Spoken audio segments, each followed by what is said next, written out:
안녕하세요, 김호준입니다. 윤석열의 계엄이 실패한 이유 여러 가지입니다. 특히 당일 부하 장교들의 현장 판단은 별도로 조사해 어느 누구도 같은 일을 꿈도 꿀 수 없도록 상세히 기록해야 할 겁니다. 국회 담을 넘지 못하겠다고 했다는 수방사 특임대 소대장, 후속 부대에게 서강대교를 넘지 말라고 했다는 수방사 경비단장, 계엄 해제 후 상황 일지를 절대 고치지 못하게 했다는 특전사 여단장, 이런 군인들 따로 기록하고 그리고 평가받아야 한다. 김어준 생각이었습니다.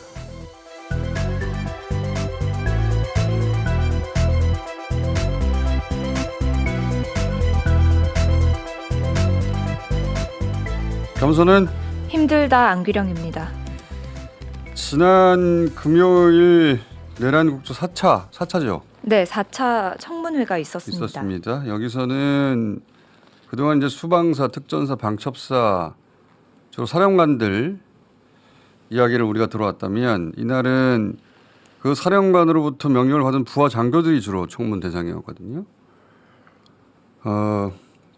그 단위에서 진실과 거짓은 무엇인지, 그리고 그 지휘관들로부터 지시를 받고 어떻게 전파했는지 이런 이야기들 주로 확인이 있었는데, 근데 청문회를 보면서 그런 생각을 했어요.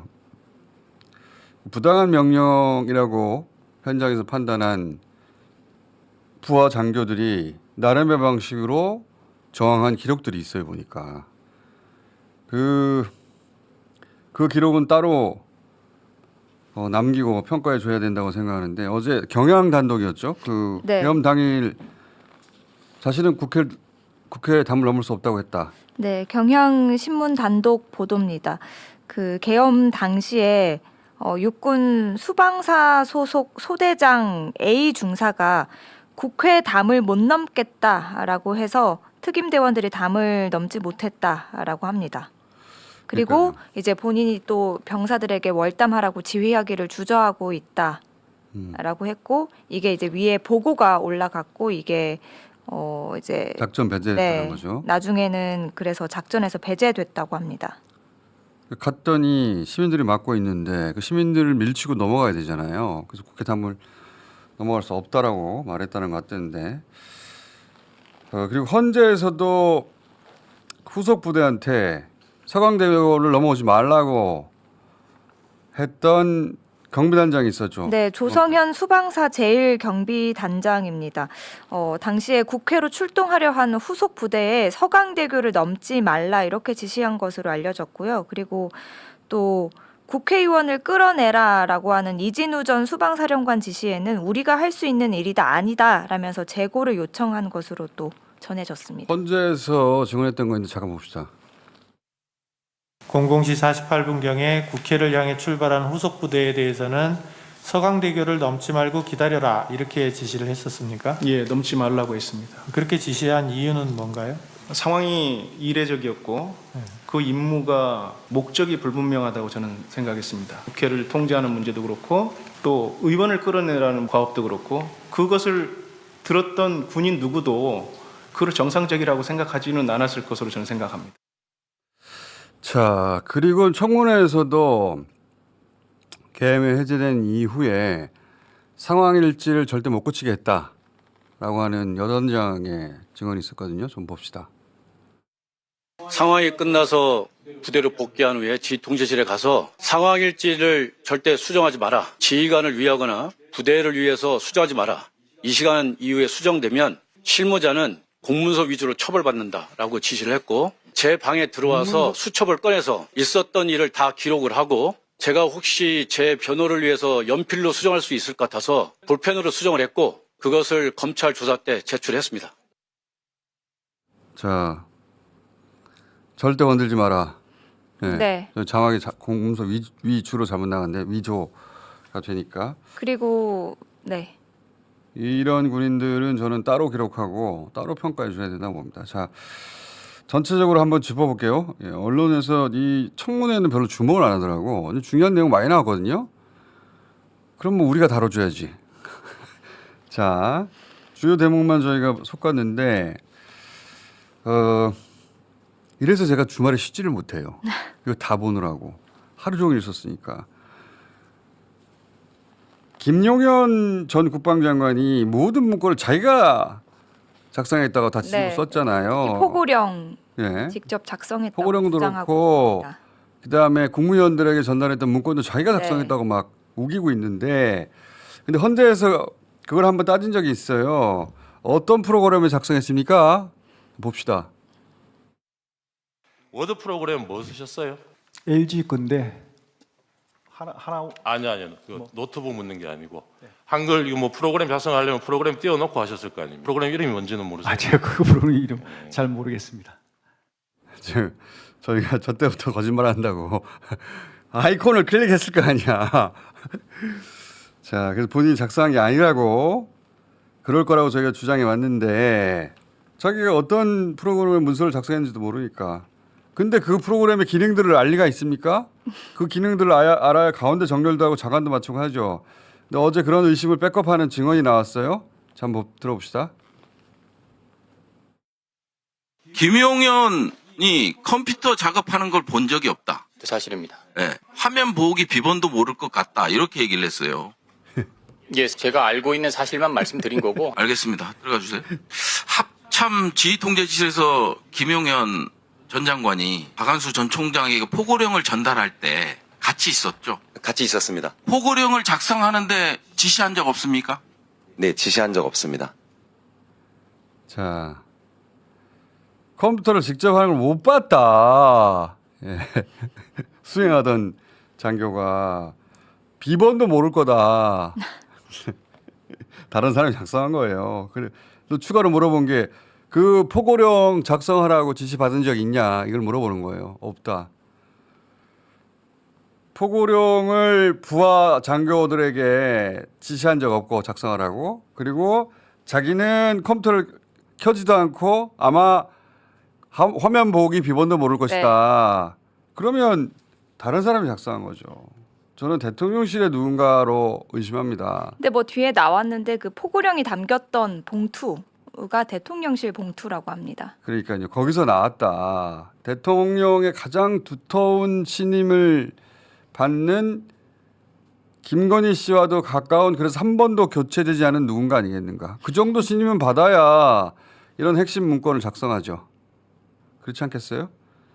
그것은 국방부 장관, 군인으로부터 시작된 게 아니고 대통령실에서 만들어진 것이다. 저는 그렇게 봅니다. 그러니까 지금 김용현 전 국방장관이 다 뒤집어 쓰고 있는데 그 문건 작성할 능력도 안 돼요. 자, 그리고 이제 작은 거짓말, 여러 거짓말들이 밝혀졌는데 707 특임 단장이 케이블 그거 문잠그기용이다. 네. 사람 포박하는 용도가 아니다라고 헌재에서도 얘기했잖아요. 잠깐 봅시다. 출동할 때 대원들한테 케이블 타이 휴대하게 하셨잖아요. 케이블 타이는 저희가 이제 대테러 부대이기 때문에 그러니까요. 그런데 이날은 그 케이블 이날은 타이로 제가 처음에 계획하셨던 정문 통제가 확보가 되면 네, 거기로 사람들 뭐 출입 통제하기 위해서 그 그 문을 목적이 아닙니다. 묶는 용도로 가져가셨던 거 그거는 아니에요? 절대 아니고 아니에요. 분명히 말을 부하들에게 했고 네. 봉쇄를 해야 되는데 문을 잠가야 되는데 케이블 타이 넉넉하게 챙겨라. 그러니까요. 지금 제가 그거 여쭤보는 겁니다. 그래서 문을 봉쇄할 문을 목적으로 봉쇄하기 위해서 그러니까 사람은 전혀 아닌 예, 목적입니다. 제가 사람 여쭤본 네, 거 아니에요. 그렇습니다. 예. 자, 이렇게 답을 해뒀는데 박선원 의원이 이제 이거 포박용이라고 네. 그날 청문회에서 이제 시연도 해 보였죠. 잠깐 봅시다. 네. 이것이 바로 707 특임대가 갖고 있는 코브라 케이블 타임. 자, 이걸로 당기면은 이렇게 손이 조여집니다. 그렇죠? 그렇지 않습니까? 이렇게? 이게 수갑입니다. 수갑이어가지고 이걸로 당기면 못 도망가고 통증을 주기 때문에 이걸로 끌고 가는 거예요. 손 뒤로 해가지고 뒤로 묶어서 저 끌고 가는 거다. 그런데 이게 이제 포박용이라는 증언이 실제 또 나옵니다. 들어봅시다.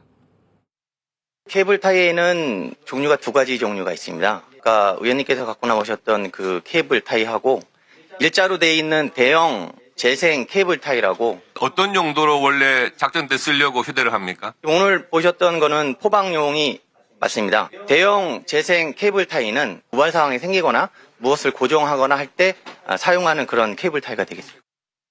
포방용이 맞대잖아. 포방용이. 사람 묶는 거 맞는 거예요. 특임단장이 초기에 울면서 기자회견 할 때까지만 해도 있는 그대로를 증언할 생각이었던 것 같은데. 그리고 이 케이블 타이에 대해서도 김현태 단장은 계엄 이제 얼마 지나지 않았을 때였습니다. 12월 9일, 10일 국회에서는 또 인원 포방용이라고 증언한 그러니까요. 바가 있습니다. 누군가로부터 회유를 당한 건지 어느 순간부터 완전히 다른 방향에 본인이 말했던 것도 부정하는 그런 증언을 하기 시작했는데 저는 아주 잘못된 선택을 하고 있다고 봅니다. 피의자로 전환돼 구속될지도 모르겠어요. 이렇게 가다가는. 자, 실제 누군가로부터 회유를 당했는지 모르겠는데 회유 정황이 있기는 있었나 봅니다. 관련 증언이 나와요. 예, 계엄 과정을 상대로. 잠깐 들어봅시다. 어저께 국민의힘 모 의원실에서 청문회 전에 그 정인을 좀 만나자고 제의를 했습니다. 본인은 저를 하고 되게 압박감을 느꼈다는데 여기 국민의힘의 임종덕 의원실에서 그걸 어제 시도했고 제가 제보를 받았습니다. 이런 것들이 사실 해유죠. 공작으로 보여요. 합참 개헌 과장님 나와주세요. 어저께 이러한 것들 연락을 받으셨죠? 네, 연락 받았습니다. 그래서 어떻게 답변했습니까? 30분 전에 와서 미리 보자고 했는데 오늘 30분 전에 미리 오지 않았습니다. 합참 개헌 과장님은 되게 압박감을 느꼈다라고 그 제보자는 말씀하시던데. 압박감을 느낄 건 사실입니다. 자, 저 계엄 과장에게 미리 오라고 했는데 안 갔다는 거예요. 네. 네, 이거를 이제 하다 회유 정황이라고 김범주 의원이 보셨는데 잠시 후에 직접 여쭤보기로 하고. 저 계엄 과장, 권영한 계엄 과장이 굉장히 중요한 역할을 합니다. 계엄 상황에 대해서 계엄 과장이었으니까 여러모로 잘 알고 있었을 거 아닙니까? 되게 중요한 증언을 많이 하는데 근데 금요일에 하이라이트는 뭐였냐면 부하 곽종근 전 특수사령관 헌재에서 그런 얘기를 했잖아요. 부하들이 다 들었다 내가 네. 얘기하는 거. 그 부하들이 나와요. 그 부하들이 나오고 이 대목이 금요일 하이라이트에 해당됩니다. 백혜련 의원이 이제 관련 증인들을 쭉 번갈아가며 불러서 듣거든요. 직접 보시죠. 계엄날 박종근 사령관하고 지통실에 같이 있었나요? 그렇습니다. 그때 코드원으로부터 전화 받는 거 본 적 있죠? 곽 사령관님께서 많은 전화를 받던 중에 조금 긴장하면서 받는 전화가 있으셔가지고 누구 전화길래 저렇게 하나 의구심이 들어서 옆에 있는 간부한테 물어봐서 그분을 통해서 코드원이라는 단어를 들었어요. 옆에 있는 간부는 누굽니까? 특전사 주임원사 군에서 코드원은 통상 VIP 대통령을 뜻하는 거죠. 그렇게 알고 있습니다. 경직된 톤으로 예 들어가겠습니다. 이런 말을 한 거는 들었죠? 예, 멀지 않은 거리여서 그 부분은 들었습니다. 국회에 들어가겠다는 그 말로 이해하는 것밖에 없는 상황인 거죠? 특전사가 국회에 나가 있었기 때문에 그렇게 인식을 했습니다. 감찰실장님도 그날 지통실에 있었습니까? 네, 당시 작전처장이었습니다. 경례를 하고 받은 통화가 있었어요? 예, 경례는 들었고 우리 특전사 경례 그거 단결인데 당황했던지 충성이라고 한 적이 있던 것 같습니다. 특별히 상급자가 전화 올 때 아니고는 각종군 사령관이 그런 구호를 외치지는 않죠? 장관, 그다음에 그 이상일 것 같습니다. 문을 부수고 국회의원 끌어내라, 필요하면 전기를 차단해라, 이런 지시를 받았죠? 네. 00시 50분에서 01시 사이에 보안폰으로 전화하셨습니다. 화상회의를 했는데 대통령님께서 문을 부셔서라도 국회의원을 끄집어내라고 말씀하셨어. 전기라도 필요하면 끊어라. 이렇게 말씀하셨습니다. 또 그 지시를 이상현 단장에게 전달을 한 거죠? 군인은 상관의 중요한 지시를 받으면 기계적으로 복명복창하도록 되어 있습니다. 그래서 제가 복명복창을 대통령님께서 그런 지시를 하셨단 말씀이십니까? 하고 복명복창을 했는데 응 하고 약간 뭐 이렇게 주저하시는 목소리를 하면서 전화 끊으셨습니다. 대통령의 지시라는 게 부대원들에게 전파가 됐겠네요? 제 차에서 받았기 때문에 차량에 탑승한 내부 인원들이 차량에 있는 인원들은 다 들었을 것이다. 그럼 혹시 여기 증인 중에 차량에 탑승한 사람 혹시 있나요? 네, 작전 참모 있습니다. 그리고 마침 그 전화가 끝날 때쯤 일대대장 전화가 왔습니다. 그래서 제가 대통령께서 이러한 지시를 하셨다라고 했는데 나중에 수사 과정에서 그 녹취가 돼 있는 게 확인됐습니다. 네, 녹취까지 있다는 것이죠? 네. 여단장님 진술 들으셨잖아요? 예, 네, 모두 사실이죠? 예, 사실입니다. 문맥상으로 맞고 대통령님 지시라는 그 단어는 임팩트가 있기 때문에 기억하고 있습니다. 그 이후에 제가 한 조치를 말씀드리겠습니다. 다소 당혹스러웠습니다. 왜냐하면 저희는 707과 틀리게 대부분은 야시 장비가 없었습니다. 이게 정치적 문제일 수 있겠다 이 생각이 들어서 부대원들을 건물 밖으로 나오라고 통제를 했습니다. 오히려 부대원들이 국회 밖으로 나오게 하는 거죠? 네, 그렇습니다. 이상현 여단장을 주목해서 봐야 됩니다.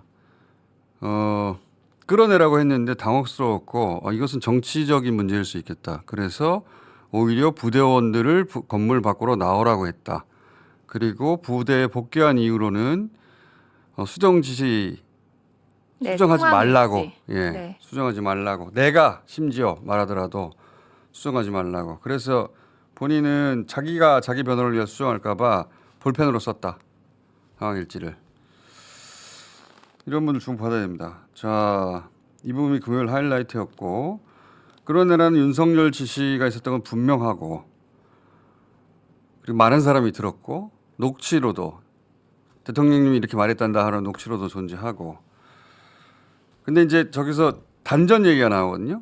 단전에 대해서는 곽정근 전 사령관은 헌재에 나와서 그건 자기가 생각해낸 거다라고 말을 해요. 근데 거기에 대해서 김영도 재판관이 윤석열이 수단과 방법을 가리지 않고 다 끌어내라고 하니까 네. 그러니까 그런 생각하는 거 아니냐라고 분명히 짚습니다.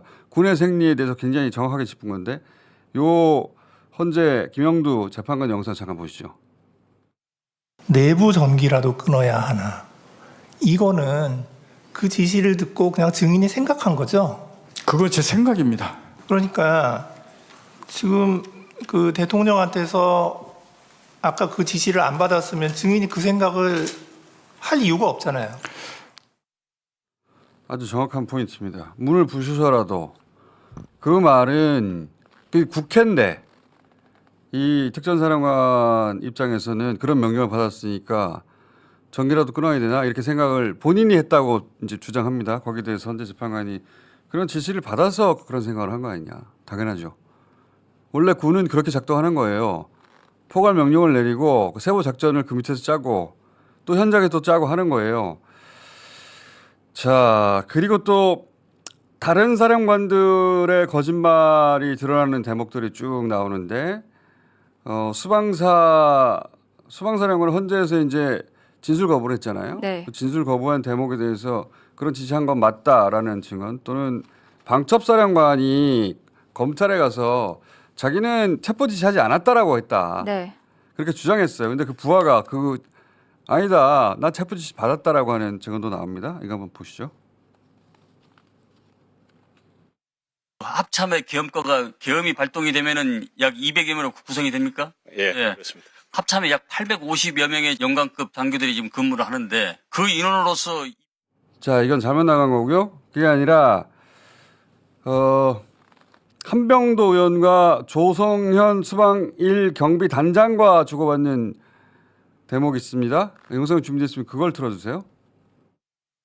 수방사 1경비 단장님. 예, 헌법재판소에 나오셔서 의원들을 끌어내라는 명령을 받았다고 진술을 하셨습니다. 제가 기억하는 것은 내부로 들어가서 네. 의원들을 끌어내라. 명령을 하다는 인물은 누구입니까? 저희 사령관입니다. 네. 방첩사 군사기밀 수사실장입니다. 방첩사령관이 우리 실장님께 비원 벙커에 가서 50여 명이 비원 벙커에 구금할 수 있는 시설이 있는지 확인하라고 지시를 하셨죠. 예, 맞습니다. 확인해보니까 어땠어요? 확인하기 전부터 예. 수방사 내에 군사경찰단의 미결수용소라는 예. 정상적인 구금시설이 있음에도 예. 비원 벙커를 확인하라는 것 자체가 예. 정상적이지 않았고 아무리 중재를 저지른 간첩이라도 예. 비원 벙커에 구금하는 것 자체가 예. 추후에 인권 침해 등 문제가 있을 그렇습니다. 것으로 판단했습니다. 예. 저도 가보니까 좀 너무 적합하지 않은 시설에로 가보니까 확 느낄 수 있겠더라고요. 예, 00시 반부터 20여 분간 현장을 둘러본 결과 네. 실제로 화장실 문제, 그다음에 CCTV 등 관리 시스템의 문제, 제반 시설 여건이 불비해서 00시 55분경에 수사단장과 참모장에게 비원 벙커는 구금시설로 사용이 불가하다고 보고를 하였습니다. 단장님은 체포 및 구금은 명확하게 여전 사령관의 지시였다. 사령관이 위치 추정만 요청했을 뿐 체포나 구금을 지시한 사실이 없다고 주장하고 있다고 검찰이 말을 하니까 사실이 아니다. 당연히 여전 사령관이 구금을 지시했다. 위치 추정만 하라고 말씀하신 건 아니다라고 진술하셨죠. 예. 12월 4일 새벽 1시경에 사령관이 이재명, 우원식, 한동훈 3명에 집중하라는 지시 받으셨죠. 예. 00시 한 30분경 정도 됐을 거예요. 자, 부하장교들이 그냥 있는 그대로 자기가 알고 있는 그대로 다 말하는 거예요. 예. 방첩사령관은 검찰에 가서 연영일 방첩사령관 그렇게 주장했나 봐요. 자기는 체포 지시하지 않았고 명단도 주지 않았다. 그런데 이 말에 대해서 아니다. 나는 그런 명령을 직접 들었다. 방첩사령관으로부터 받았다. 그리고 또 한 사람은 비원 벙커 가서 왜냐하면 명단 주고 체포하라고 하고 그 다음에 어디나 구금. 수금. 정신 차려 김어준. 정신 차려. 수금이래. 수거하다가 구금 했어야 하니까 구금 시절도 확인한 거예요. 그러니까 지시가 내려왔으니까 가봤겠죠. 그렇죠. 그리고 거기는 적합하지 않다고 보고까지 했고 그러니까 이게 계엄이 작가하고 끝내려고 했다는 게 다 거짓말인 거죠. 자, 그 여인영 방첩사령관도 검찰에 가서 자기한테 불리한 것들은 아니라고 부인했으나 부하들이 아니요 저는 받았어요 라고 다 했고 근데 방첩사와 관련해서는 오늘 오전에 동아일보 단독 보도를 통해서 알려진 게 이 방첩사가 지난해 3월, 4월부터 포승줄과 수갑 등의 인원 포박 장비를 미리 준비했던 것으로 드러났습니다. 그러니까요. 작년 3월 그러니까 총선 직전에 총선 결과에 따라 계엄을 할 생각이 있었던 것 같아요. 자. 이 보면 2023년 11월에 여인영 사령관이 취임을 하고요. 그리고 24년 초에 윤석열로부터 비상대권을 통해서 헤쳐나가는 방법밖에 없다. 이런 말을 들은 다음에 이런 포승줄, 수갑 같은 장비를 준비했다고 합니다. 자, 그리고 그렇게 받아 적은 명단 그 메모는 어딨냐? 검찰에 제출돼 있다. 봅시다. 방첩사 수사조정과장님 김대우 수사단장으로부터 정치인들 체포하라는 지시 받았죠. 네. 체포한다는 지시와 그리고 명단을 불러주셔서 받아 적었습니다. 그 메모한 거는 지금 수사기관에 제출됐습니까? 제출돼 있습니다. 이재명, 우원식, 한동훈, 조국, 김민석, 김민웅, 김명수, 김어준, 박찬대 뭐 이런 사람들이 다 명단에 들어가 있는 거죠. 예, 맞습니다. 나중에는 계엄 해제 의결이 임박하니까 이재명, 우원식, 한동훈 체포에 집중하라고 명령이 내려왔죠. 현장 수사관들과 그룹 통화를 통해서 김대우 단장님께서 그 해당 인원들에 대한 우선 체포 지시를 내리시는 것을 옆에서 지켜봤습니다. 자, 단장도 아니고 과장이에요. 단장은 직접 들었고 과장은 옆에서 지켜봤다. 예. 그 마지막에 이재명, 우원식, 한동훈 3명에 집중하라는 지시를 받았다는 것에 대해서는 김대우 단장도 똑같이 증언을 했습니다. 단장은 직접 들은 거고요. 네. 저 사람은 과장이에요. 마지막에 나온 김대우 단장에게 옆에서 그 지시를 네. 받는 건 또 자기를 봤다.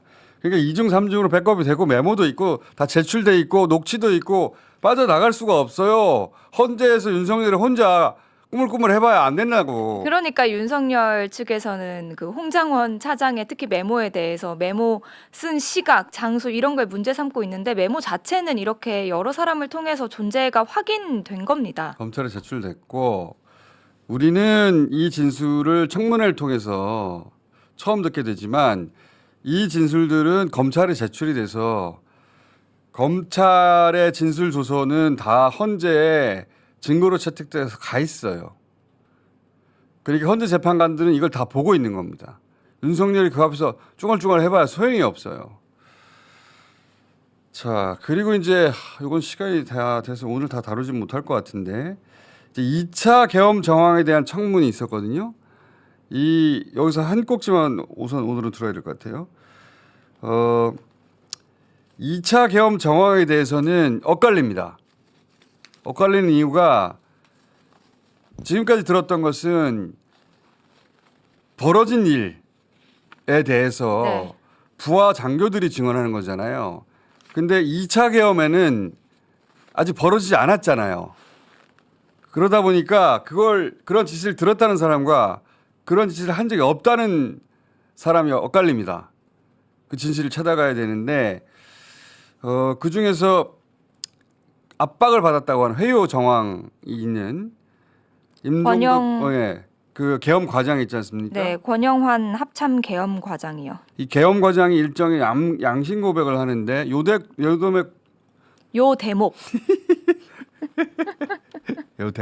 예.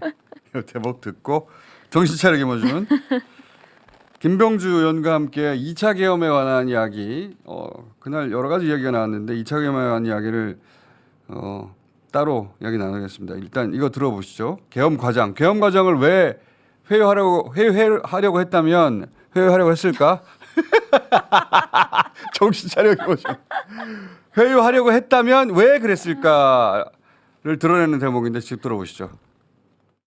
합참 계엄과장입니다. 시간 주시면 좀 드리고 싶은 말씀이 있습니다. 네, 말씀하십시오. 한중령 관련해서 제가 알고 있는 사실을 말씀을 드려야 불필요하게 마음의 고통을 받지 않는 이유는 있을 것 같고 또 나머지 확인이 되실 것 같습니다.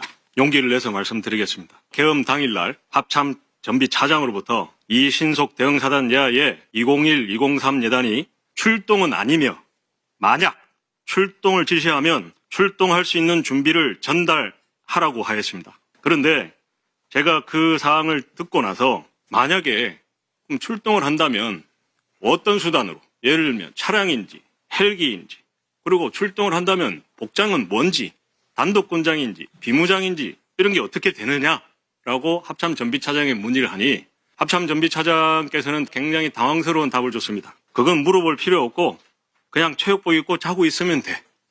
뭐라고요? 그냥 체육복 입고 자고 있으면 돼. 굉장히 이상한 답이었어요. 다만 명백한 사실은 201-203에 대한 전달은 제가 받았고 제가 했습니다. 출동은 아니며 만약 출동을 지시하면 출동할 수 있는 준비를 전달하라. 예비사단까지 다 이렇게 준비하라. 그런 얘기구먼요. 자, 그러니까 출동 당장 하라는 건 아닌데 출동 지시를 하면 출동할 수 있는 준비를 해라. 네. 만약에 이런 지시를 자기는 받았다는 것이고 그리고 또 계속 이게 그 왔다 갔다 하는 것이 나는 그런 지시를 받았다. 나는 그런 지시를 한 적이 없다. 이런 공방이 오갑니다. 공방이 오가는데 지금 그 계엄 과장은 자기는 이런 식으로 지시를 받았다. 지금 하라는 건 아닌데 한다면 가능할 수 있도록 준비를 해라. 그런데 그러면 어떻게 출동하라는 거냐? 단독 군장이냐? 뭐 어떻게 해? 그러니까 일단 체육복 입고 자고 있어라. 그러니까 유추해 보자면 당시 윤석열 이하 국방장관까지 2차 계엄을 왜 노상원은 2차 계엄을 하자라고 주장했다는 그런 제보가 있잖아요. 그리고 국방장관은 지금 할 수 없다. 그러니까 그들 내에서도 해야 한다 말아야 된다는 얘기가 분분했던 것 같고 일단 그러면 가능한 인원을 파악해 볼까? 여기까지는 간 게 아니냐. 그러니까 이런 이상한 명령이 내려온 게 아니냐. 이렇게 추정해 볼 수 있죠. 이 대목은 저희가 김병주 의원과 자세히 짚어보겠습니다. 자, 끝내기 전에 명태균 시즌이 지금 오려고 하는 와중인데 명태균 관련 단독 같은 거 없어요? 네, 오늘 오전 노컷뉴스 단독 기사가 나왔습니다. 검찰이 압수수색을 통해서 여러 가지 명태균 씨 메모 카카오톡 메시지를 확보를 했는데 그 왜 김건희 씨가 윤석열 취임 이후에 봉하마을 방문했고 그때 KTX에서 명태균 씨와 김영선 전 의원 만났다라는 게 있었잖아요. 이 만남을 코바나 컨텐츠 직원 출신인 유경옥 행정관이 조율을 했고 만났고 이런 물증을 검찰이 확보했다고 합니다. 이거는 명태균 씨가 진작에 주장을 했었거든요. 네. 그 KTX에서 김건희 씨가 김영선한테 명태균 먹여 살려야 된다라는 취지로 말을 했다라고 하는 녹취가 있어요. 근데 이제 실제 KTX에 탔는지 안 탔는지 확인이 안 됐는데 검찰이 KTX에 그때 같이 탔다는 걸 확인했다는 거잖아요. 네, 이런 메모와 카카오톡 메시지를 통해서 만남을 조율한 것도 확인을 했고요. 그리고 김영선 전 의원의 비서관을 통해서 당시에 KTX 진영역에서 이제 만났다라는 사실도 증언도 확보를 했습니다. 그런데 이걸 지난해 10월에 이미 확보를 했는데 아직까지 수사가 이루어지지 안 했다. 않고 있기 때문에 김건희 씨 수사를 검찰이 할 리가 있나요? 자, 특검이 답이다. 맞습니다. 명태균 씨가 진작에 주장했던 작년부터 주장했던 이런 말 했었다니까 KTX라는 그 주장도 신빙성이 굉장히 올라가는 거죠. 그때 그 명태균 씨 주장 좀 들어봅시다. 우리가 이거 틀은 적이 있는데. 김현수 육선 안 돼. 왜? 내가 아까 얘기했잖아. 왜 공천받은지 아시죠? 우리 명 선생님은 황금이 책임지라 했거든. 여사가 알아서 황금이하고 우리 내 생계가 안 되기 때문에 김영선한테 당신 공천 왜 받았어? 이런 말을 했다는 거예요. 고 KTX 그러니까 이제 대선 끝나고 나서 대통령 취임하고 나서 그 자리에서 같이 셋이 처음으로 만나가지고 KTX 안에서 자 공천 어떻게 받은지 아시죠? 명태균 때문에 받았다는 거죠. 그 김건희 씨가 이렇게 말했다고 명태균이 주장하는 네. 거예요. 김건희 씨가 김영선 전 의원한테 공천 어떻게 받은 거 아시죠? 그 명태균 씨 먹여 살려야 합니다 하면서 명태균 씨의 아이 이름도 거론했다. 라고 주장했는데 이때까지는 만났다는 것부터 확인할 수가 없었는데 만났다는 거죠. 네. 그러면 이런 얘기도 했을 가능성이 굉장히 높죠. 근데 수사를 안 하고 있다? 예. 그렇게 끝까지 안 하지도 못할 거예요. 탄핵될 거거든요. 그러니까 지난해 10월, 11월 이걸 검찰이 수사 결과 보고서를 작성을 했는데 알려지지 않았거든요. 그런데 그 사이에 윤석열 부부에게 보고가 됐을 수도 있죠. 그럴 가능성이 굉장히 높죠. 예. 그것이 계엄의 한 트리거가 됐다는 얘기가 지금 나오고 있는데 그럴 가능성이 상당히 높습니다. 자, 정신 차려 김어준 오늘 오늘 9시 반까지 정신 계속 차려야 할 텐데 뒤로 갈수록 정신이 티비해지는데도 오늘 여기까지 하겠습니다. 겸손은 힘들다 안규령이었습니다. 자, 리얼미터 이택수 박시영 TV 박시영 안녕하십니까? 네, 안녕하십니다. 자, 저희가 당분간은 저희 전화 면접 중심으로만 하도 여론조사가 요새 요동을 쳐가지고 요동 별로 안 치는 저희 전화 면접 것만 가지고 하고 있는데 예, 자 여론조사 꽃에 전화 면접 저희 ARS도 안 하고 있어요. 그래서 네. 저희 경험상으로는 저희 전화 면접이 가장 덜 움직이더라 폭이. 그래서 ARS는 뭐 늘 저희랑 비슷했기 때문에 할 필요가 없었습니다. 자 그래서 저희 봅시다. 정당이 좀 다시 벌어지기 시작했어요. 네, 벌어졌습니다. 예. 민주당과 국민의힘 격차가 크게 벌어졌는데 이게 이제 19.1%까지. 갤럽도 보면 최근까지 계속 국민의힘이 네. 정당 지지율에 앞서다가 예. 갤럽이 지난주 민주당이 앞서는 걸로 나왔어요. 그렇습니다. 민주당이 크게 앞서는 걸로. 이게 이제 이재명 대표가 중도 보수를 선언한 거하고 묘하게 맞물렸는데 맞물렸습니다. 그런 효과인지 아닌지는 아직 모르겠어요. 근데 저희 조사에서 갤럽은 뭐 40대 34로 나왔는데 민주당이 앞서는 결과가 나왔는데 여론조사 꽃의 그 세부 그 통계 수치를 살펴봤더니요. 예. 민주당이 중도와 보수에서 올랐어요. 맞아요. 중도층과 보수에 진보층은 오히려 조금 빠졌거든요. 지금 여전히 표집은 보수가 더 많아요. 많습니다. 보수가 더 많은데 중도가 일로 많이 넘어와서 그런 거예요. 그러니까 이번에 이제 중도 보수 논란이 좀 있었는데 네. 그게 중도층하고 보수층에 상당히 영향을 효과를 준 거뒀다. 건가? 저는 네. 조금 영향이 있을 거라. 영향을 준 건가? 뭐 그렇게 의심되기보다도 그렇게 분석되는 상황이에요. 네, 네. 지난주 이제 MBS하고 이제 리얼미터는 국민의힘이 살짝 또 반등하는 모습을 보였는데 말씀하신 중도층은 그렇게 움직였고 이제 민주당 지지 상승 쪽으로. 근데 무당층이 이제 지난주에 일부 조사에서는 보수가 좀 결집하는 모습을 보였던 곳들은 무당층이 조금 보수층으로 움직이는. 그래서 정당 지지도는 다른 지표, 그러니까 정권 교체냐 연자냐 이건 정권 교체가 모든 조사에서 우세한데 정당 지지도는 약간 지금 혼란스러운 이제 상황인데 그 중도층하고 무당층이 약간 모습을 달리하는 그런. 맞습니다. 그 꽃에서 중도 보수층에서 국민의힘 오히려 지지율이 많이 빠졌고요. 서울이라든가 PK 20대, 50대, 60대에서 큰 폭으로 하락을 했습니다. 본인을 중도라고 생각하는 사람들이 민주당이 중도 보수를 선언하니 그런가 하고 넘어온 게 아닐까 이렇게 해석할 여지가 있는 수치예요 지금. 예, 그러니까 민주당이 좀 유연성을 발휘하는구나 그렇게 받아. 근데 이건 좀 지켜봐야 되겠는데 하여튼 그런 발언이 있고 나서 저희 조사나 갤럽 조사는 그 방향으로 좀 움직였다 이렇게 얘기할 수 그리고 있을 이제 무당층은 약간은 정치에 덜 관여적이고 중도층은 그래도 관여도가 높은 분들 그렇죠. 계시거든요. 그러다 보니까 선제적으로 지금 진보 혹은 민주당 쪽으로 움직인 한 주간이 아니었나 싶습니다. 자, 그래서 이재명 근데 이렇게 움직일 요소를 아무리 찾아봐도 이재명 대표의 그 발언밖에 없어가지고 거의 갖다 붙여서 해석하고 있는 중이에요. 아니, 그리고 이 정도면 그 해석 외에는 설명할 게 그리고 이제 비명계 이제 전 의원들 뭐 전 지사 이렇게 계속 김경수 또 박용진 전 의원 만났잖아요. 이런 또 확장 전략, 통합 행보 이런 부분도 영향을 미쳤다고 봅니다. 자, 그리고 지난주에 우리가 주로 물어본 것은 윤석열 관련이 아니라 이제는 이제 사령관들 관련해서 한번 물어봤어요. 네. 쭉 사령관만 뭐 따로 물어본 적이 없어가지고 일단 노상원 수첩 실행됐을까? 해제 안 됐으면 실행됐을 것이다. 이것도 다 사실은 65대 35, 네. 60대 30 그 사이에 다 들어가거든요. 노상원 수첩 실행됐을 것이다. 62%, 안 됐을 것이다. 30%. 자, 그리고 이상민 단전 단수 했을까? 했을 것이다. 68%, 안 했을 것이다. 23. 단전 단수 했을 것이라는 그 여론은 굉장히 높아요. 영상이 드러나지 않았습니까? 왜냐면 국회 영상을 봤거든요. 네, 그렇습니다. 단전.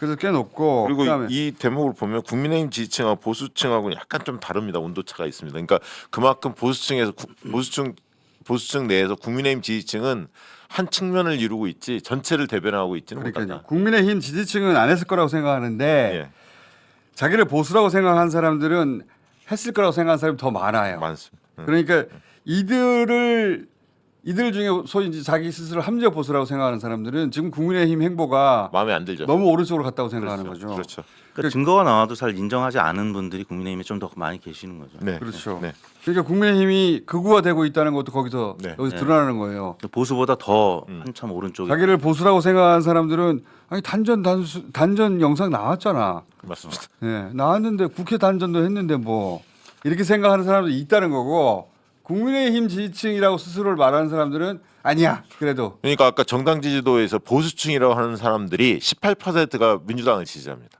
그러니까요. 예, 그 눈여겨 보셔야 합니다. 그 대목이 내란의 효과입니다. 지금 사실은.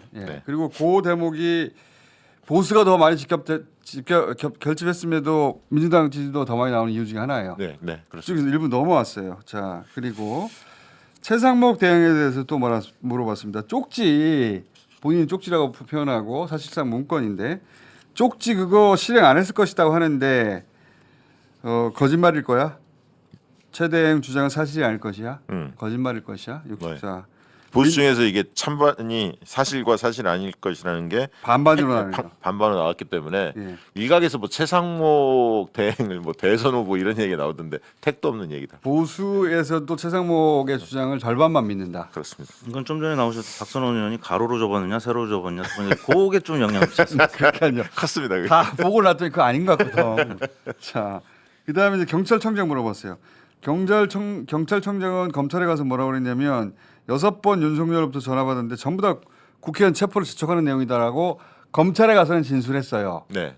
자, 이 조지호 경찰 진술에 대해서 어떻게 하느냐. 체포 지시는 사실일 것이다. 69. 이건 더 높아요. 더 높아요. 체포 지시 관련해서는 명단이 너무 많이 나왔기 때문에 70% 가까이가 그건 있었지. 이렇게 생각하고 있습니다. 자, 다만 국민의힘은 77%가 아닐 것이다.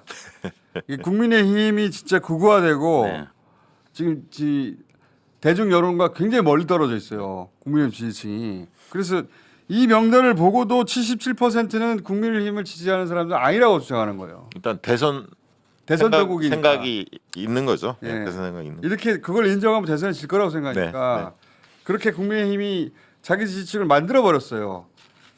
사실로 드러난 것도 아니라고 믿게. 국민의힘이 구구의 덫에 완전히 빠져 있다. 맞습니다. 이상민, 최상목 이 두 문항보다 윤석열 대통령 문항이 가장 부정적으로 그러니까 신뢰가 가장 떨어지는 것으로 나타나는 점이 윤석열의 신뢰도가 가장 낮아요. 지금 눈에 띄는 대목이고 사실 정당 지지도에서 그 자유통일당이 만약에 있었다면 국민의힘 지지율이 지금보다 많이 떨어질 것 같습니다. 지금 조사기관들이 원내 정당만 지금 객관식으로 포함시켜서 하다 보니까 나머지 정당은 기타 정당으로 하고. 네, 근데 이제 지난 총선 때도 자유통일당이 실제 득표했던 것보다 굉장히 많이 적가 있었거든요. 이번에 대선 후보를 냅니까? 정광훈 본인이 나오겠죠.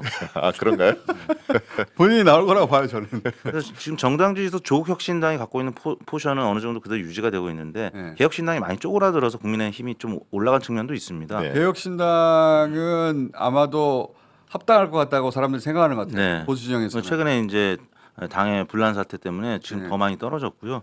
근데 이제 조국혁신당은 아직 지지율이 나오고 있단 말이에요. 그러니까 정당 지도가 약간 혼란스러운 게 그런 여러 다당의 지지율이 혼재되어 있다 보니까 그래서 자유통일당을 많이 넣으면 국민의힘이 좀 떨어질 가능성도 있습니다. 네. 한 1~2% 이상 떨어질 것 같아요. 네. 예. 많게는 한 3~4% 떨어질 수도 있습니다. 자, 그리고 또 이제 통수권으로 복귀. 저희는 탄핵을 묻지 않고 그러면 탄핵의 결과가 군 통수권자를 복귀니까 네.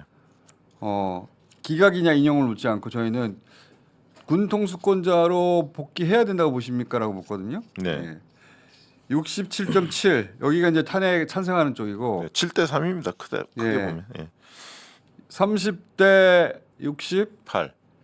30대 60, 35대 65 이 구도에서 조금 더 벗어나 가지고 네. 탄핵을 해야 된다가 더 높아요. 다른 숫자들은 다른 질문들은 그 안에 있는데 탄핵을 해야 한다는 조금 그거보다는 좀 높습니다.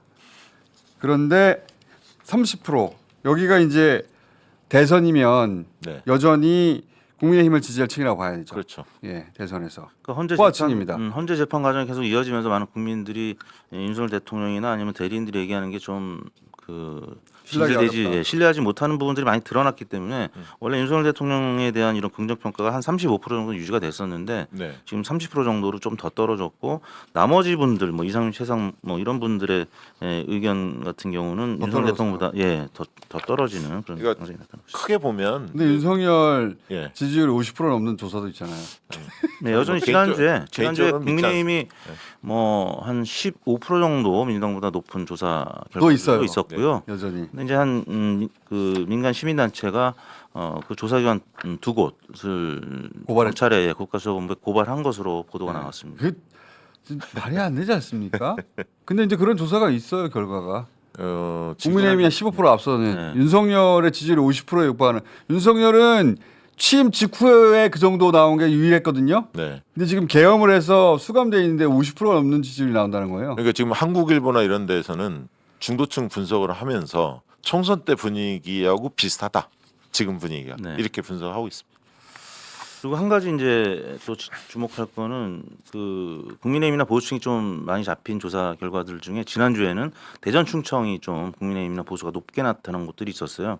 토요일 날 대전에서 집회를 크게 했기 때문에 뭐 그런 SNS로 요즘에는 뭐 이제 모이라는 그런 것들이 많이 돌잖아요. 그래서 조금 여론사 결집력도 좀 높아진 것 같은데 아무튼 민주당에서는 대전 충청 민심 굉장히 좀 민감하게 살펴보고 또 전략을 잘 세울 필요가 있지 않을까라는 지표를 지난주에 좀 보여준 것이 원래 좀 대선에 만약에 돌입하면 충청이 먼저입니다. 민주당 입장에서는 충청을 다지고 PK로 이렇게 확장을 해야 하거든요. 그래서 지금은 6대3 비율로 저희는 정권 교체하고 정권 유지를 물어봐도 6대3 비율이에요. 그러니까 이 구도 안에 거의 모든 이슈가 다 들어가 있는데 근데 저희만 그래요 아직은. 따라올 겁니다. 당연히. 근데 지난 총선 때도 그랬으니까 이렇게 되지 않겠나. 저는 그렇게 생각합니다. 이번에 고발된 조사 완전히 보수 성향 하우스 이펙트가 강한 것들이 있었던 상황에서 꽃이 없었다면 사실 뭐 갤럽이나 리얼미터나 이 조사기관들의 또 영향을 받거든요. 그렇죠. 그러니까 이제 꽃이 어느 정도 지금 버텨주지 않았다면 여론 지형이 좀 많이 왜곡됐을 가능성도 김어준 있습니다. 총수가 체포 명단에 수고 명단에 들어 있는데 뉴스공장이 아니라 여론사 꽃이었잖아요. 아니 딴지일보도 있고 뉴스공장도 있고 그리고 가짜공장도 있고 그리고 여론사 꽃도 물론 다 있지만 그래도 모든 명단에 각기 다른 이름으로 들어가 있더라고. 그만큼 아픈 거죠. 여론사 꽃이 그 역할을 적극적으로 한 거죠, 사실은. 그 노상원은 가짜 공장이라고 표현했더군요. 국정원에서는 딴지일보로 표현했고요. 자 오늘 여기까지 하겠습니다. 감사합니다. 신문 다 보고 나서 들은 생각이 윤석열의 그날 선택들 때문에 이 계엄 해제가 가능했구나. 많은 요소들이 있잖아요. 이재명 대표가 라이브를 켜고 간 것부터 시작해가지고 많은 요소들이 있는데 그럼에도 불구하고 저쪽에서 작전을 잘했으면 실패했을 수 있는데 윤석열이 한 선택 하나하나가 다 이 망테크를 탔어요. 다 보니까 홍장원을 선택한 것도 일부러 선택한 거 아닙니까? 예. 홍장원 조태용 원장을 패싱한 거죠. 그렇죠. 예. 못 믿어가지고. 외교관 출신이고 네, 어영부영 할 것이다. 어영부영 것이다. 진짜 어영부영이지. 그동안 반대했다는 거고요. 또. 그렇죠. 어떻게 살아남는가를 너무 잘 보여줬어요. 네. 아하. 그러니까 707 중대장 출신이란 말이에요. 홍정원이. 네, 그렇죠. 게다가 그 직전에 우크라이나 작전도 같이 했고 그리고 그 블랙 요원이도 하고 그러니까 이런 일은 이 사람한테 시키면 돼. 이렇게 생각했던 것 같아요. 그런 스타일을 좋아하죠. 그런데 홍장원은 다른 건 모르겠는데 이거는 아니지 않냐. 그 권력, 그 정권하고 국가를 다 구분하는 사람이었어요. 그걸 구분하는 순간 이게 망한 거죠. 망한 거죠. 예. 강도단 멤버가 아니었던 거죠. 그러니까요. 이 강도단 멤버가 될 수 있는 사람들한테 명을 줘야 되는데 홍장원 강도단의 같은 사람은 네. 자기가 착각한 거야. 강도단이 될 수 있는 사람으로. 그러니까 강도단을 설명해 주셔야지. 강도의 도가 뭡니까? 도척. 한 2,500년 전에 중국에서 이름을 떨쳤던 강도단 두목이 도척이라는 자가 있어요. 도척. 네, 춘추 시대. 그 제자가 물어봅니다. 이게 장자 자편인가 외편에 나오는 얘기인데 저도 오래돼서 기억은 가물가물한데 두목 강도질에도 도가 있습니까? 이렇게 물어봐요. 도 없이 어떻게 강도질에 성공하겠느냐. 그러면서 쫙 도척이 얘기를 하는 거예요. 도척의 5도입니다. 강도의 5도. 예, 그러니까 이제 그게 성, 지, 용의, 인 이렇게 5가지인데 지식인 강도였네. 딱 보면 돈 되는 물건이 어디 있다 이걸 바로 알아차리는 게 성이야. 그다음에 이번 거사가 성공할지 실패할지를 잘 판단하는 거 그게 지. 그다음에 도둑질 하러 들어갈 때는 강도질 하러 들어갈 때는 맨 앞에서 들어가는 거. 그게 용이에요. 내 기억이 맞다면. 강도질을 마치고 나올 때는 맨 뒤에 나와야 돼. 그게 의야 의. 책임지는 거. 네. 마지막. 그 마지막에 작물은 공정하게 나눠야 돼. 그게 인이야 인. 그러니까 지금 윤석열의 내란이 왜 실패했는지를 보면 이 5가지 중에 그동안에 쭉 보인 행적을 보면 그러네요. 어느 하나 갖추지 못해. 네, 맞습니다.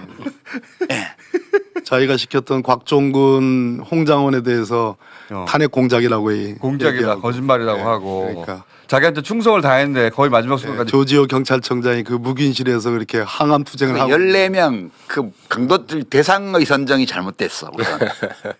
체포 명단. 네. 그다음에 이 건이 성공할 수 있을지 없을지를 판단하고 성공 요건을 갖춰야 되는데 강도단이 될 만한 사람인지 아닌지도 판단 안 하고 홍장원한테 전화를 하고 그렇죠. 이렇게 했단 말이에요. 아니 뭐 좀 억울하죠. 정체성이 원래 상대적 진보라고는 할 수는 있죠. 네, 상대성은 있는데 모든 게 상대적 개념이죠. 네네. 유럽적 진보는 아니죠 또. 자, 그래서 그런 점에서 이 한국 정치 지형이 왜곡되면서 생긴 문제인데 이제 바로 잡아야 된다고 좀 보고요. 사실상 진보냐 보수냐는 주관적으로 자기가 주장한다고 되는 건 아닙니다. 나름대로 객관적 기준이 있어요. 그래서 그 대표적인 기준이 1차적으로 이념이라고 볼 수 있는데 기존 체제를 부정하고 극복하려고 하는 쪽을 보통 진보라 그러고요. 기존 체제를 옹호하는 쪽을 보수라고 하죠. 그래서 자본주의 사회에서는 자본주의 체제 자체를 아예 바꾸고 극복하려는 세력들 이쪽이 보통 진보가 됩니다. 서구도 그렇고요. 근데 민주당은 자본주의 체제 자체를 부정하거나 극복하려고 하는 쪽은 아닙니다. 그런 점에서 보수죠. 자, 그런 점 하나하고 또 하나 이제 지지 기반이 이제 다른데 지지 기반에 따라서 진보 보수를 보통 구분하는데 보수의 지지 기반은 보통 자본가예요. 지주나 기득권 세력. 그리고 진보의 지지 기반은 이제 반대되는 노동자, 농민 이런 쪽인데 민주당은 이 계급적 관점에서 지지 기반을 표시하지 않고 이제 부를 기준으로 중산층과 서민을 대변한다고 얘기하거든요. 이 자체가 보수란 얘기입니다. 진보 정당들은 노동자, 농민 이런 식의 계급적 이 관점에서 표현을 하거든요. 그런 점에서도 민주당은 보수 정당이 맞다 이렇게 이제 말씀드리고 싶고 오늘 유난히 멘트들이 기신데. 네. 네, 마지막으로 예. 저는 이 얘기를 하고 싶어요. 이재명 대표가 이 얘기를 꺼낸 것은 본인이 꿈꾸는 미래 그다음에 오랫동안 가져왔던 소망과도 관련이 있다고 보는데요. 제가 사진을 하나 이렇게 가져왔는데 사진까지? 원탁회의 이번에 발족했죠. 네. 여기 이제 새로운 대한민국입니다. 이재명 대표가 꿈꾸는 미래예요. 여기에 국힘당은 없습니다. 이번에 국힘당은 내란을 일으키고 거기에 동조함으로써 반헌법 세력, 헌정을 부정하는 세력이라는 것이 증명됐습니다. 그래서 사실 퇴출돼야 됩니다. 앞으로. 그럼 앞으로 한국에서 짜여질 정치판에는 내란 세력은 없어야 돼요. 그리고 이재명 대표와 뭐 조국 혁신당 정도가 저는 중도 보수 정당 내지는 보수 정당 역할을 하고 저기 나머지 분들이 진보가 되는 이러한 정치 구도로 가는 게 맞다고 보고 이재명 대표도 저런 얘기를 옛날부터 해왔거든요. 그래서 만약에 여기서 이재명 대표를 진보로 칭하면 저기 나머지 쪽 사람들은 극자가 되는 거 아닙니까? 말이 안 되죠. 그런 점에서 저는 앞으로 한국 정치 질서는 이런 구도로 가야 된다. 정상적인 보수와 합리적 보수와 진보가 선의의 경쟁을 하는 그런 정치 구도로 가야 된다. 이렇게 말씀드리고 싶습니다. 국힘당에서 그 좋은 사람을 뽑을 수가 없어요. 득표력이 있고 국민에게 어떤 다가설 수 있는 후보를 뽑는 게 불가능한 정당이 되어버렸어요. 그 당원들이 너무 많이 나갔고 그리고 가짜 뉴스나 이런 것들 때문에 이상하게 결속이 돼가지고 그 당원 자체, 당원과 핵심 지지층 자체가 비이성적인 어떤 아주 극도로 우매한 집단이 돼버렸어요. 그거가 완전히 됐죠. 예, 그래서 누구도 거기서 어느 정도의 합리적 대화가 가능한 그런 정치인이 거기서 후보되는 것은 거의 불가능해진 거 아니냐. 그러니까 보수 목소리, 그러니까 합리적인 보수 목소리가 있을 텐데 그런 목소리를 낼 수 없는 환경이 돼버렸죠. 지금 분위기가. 네. 그래서 그 보수가 공백 상태가 되고 이제 극우로 가버렸어요. 뭉쳐가지고 한 25% 내외 정도 되는 핵심 지지층이 다 극우가 돼버렸어요. 그걸 또 그 국민의힘 지도부가 이끌고 있고 예. 앞에서 그러다 보니 김문수 1위 하고 있고. 예. 그래서 진짜 보수라고 말할 수 있는 그 스펙트럼이 무조공산이 돼버린 그런 형국이에요. 이재명 대표가 그러면 이번 대선에서 주의할 점이나 또는 포커스를 줘야 될 점은 뭐라고 보십니까? 그거는 본인이 잘 알아서 하겠죠. 네. 그 말씀 맞는 말이고. 다만 이제 지금 중도 보수 정당 이 얘기 때문에 약간 시끄러운 것 같은데 저는 이걸 어떻게 해석하냐 하면 아주 고전적인 그 게임 모델 중에 원 디멘셔널 포지셔닝 게임이라는 게 있습니다. 원 디멘셔널 포지셔닝 게임. 그러니까 긴 골목이 있어요. 거기 100가구가 살아요. 편의점이 하나 있으면 독점이죠. 네. 편의점이 2개 있으면 어떻겠어요? 경쟁이 되잖아요. 우리나라는 편의점 2개 있는 골목 비슷해요.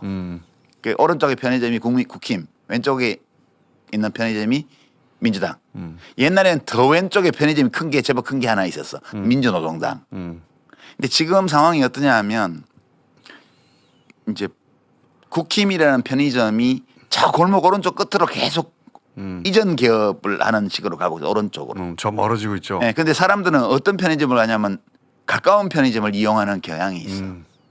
그러면 마켓 쉐어를 그러니까 시장 점유율을 키우려면 가운데로 가야 네, 민주당 편의점은 어디로 가야 될 거예요? 점점 가운데. 점점 더 가운데로 가서 저쪽이 더 오른쪽으로 하면 계속 따라서 오른쪽으로 더 가면 갈수록 왼쪽에는 편의점이 없기 때문에 이건 다 우리 손님이고 오른쪽 손님을 더 먹게 되는 거죠.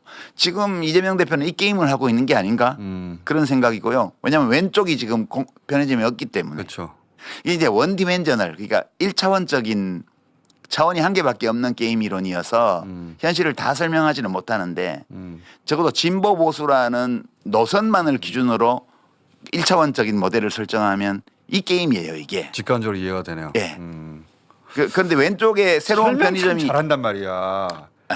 2주에 한 번씩 나와주세요. 왼쪽에 새로운 편의점이 나올 가능성이 있으면 오른쪽으로 못 가요. 그렇죠. 왜냐하면 왼쪽이 많이 넓어지면 거기 창업만 하면 손님이 왕창 올 거기 때문에. 근데 지금 왼쪽이 창업 가능성이 거의 안 보이잖아요. 없다고 해요. 예, 저기 국힘은 계속 골목 오른쪽으로 가고 있어요. 네.